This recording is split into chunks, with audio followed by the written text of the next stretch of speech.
Well, hello, jazz friends. How in the world are you? Tom Manuel here, president and founder of the Jazz Loft in Stony Brook, New York, the East Coast's only museum, performance space, and educational institute solely dedicated to the American-born art form called jazz. This is a little series we're doing each week. It's called Behind the Scenes, where I get deep into the archives and talk about the personalities and the music of the people celebrated here at the Jazz Loft. Well, this one is quite special for me.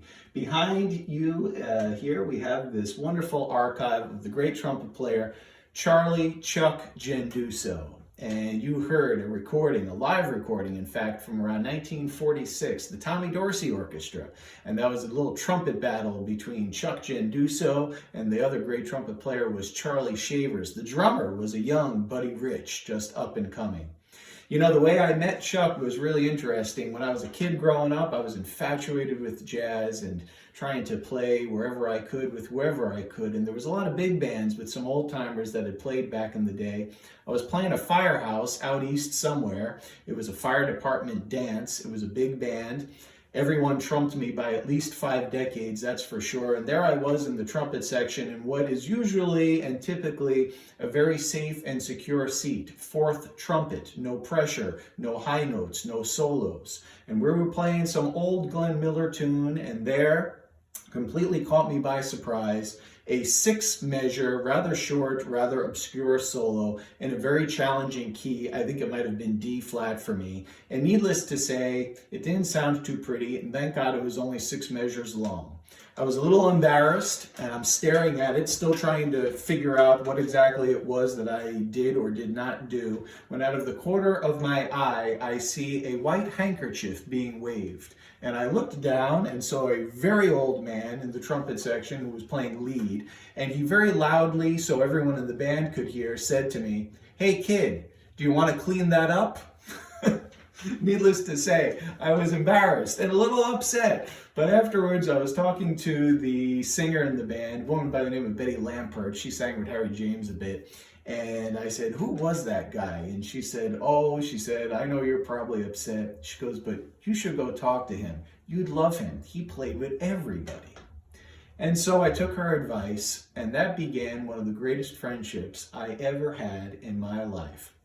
Charlie Chuck Genduso became my mentor, my dear friend, and really we became like family. I would hang out at his house, and he loved the fact that I went to music school and was classically trained, so we would play classical duets, and then he would teach me jazz.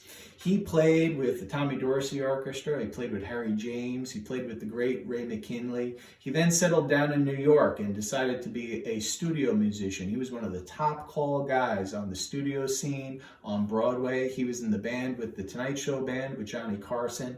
He played every major club you could imagine, and behind us in these archives are Chuck's horns, photographs of him playing with the likes of Louis Armstrong, Pearl Bailey, Tommy Dorsey, and others. And I have to say, one great lesson I learned from Chuck was to always pass along the music.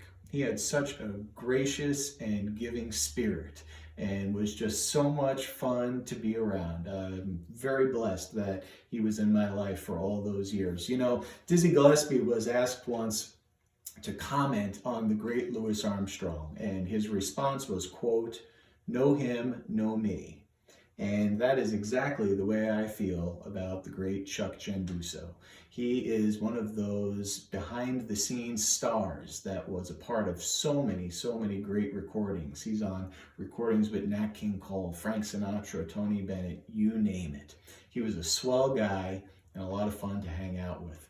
I know no better way than to end this little take on behind the scenes than to pull something out from the archives. This is actually Chuck's first horn ever. This is a cornet, not even a trumpet. This is from when he was a kid. He won an amateur competition to study with the great William Vacchiano. Talk about a good start, right? And I'm going to pull out a mute to put in this. And man, you know you're pretty cool if your straight mute is engraved and says, "To Chuck, happy chops," from one of the greatest trumpet players that ever lived, Bobby Hackett.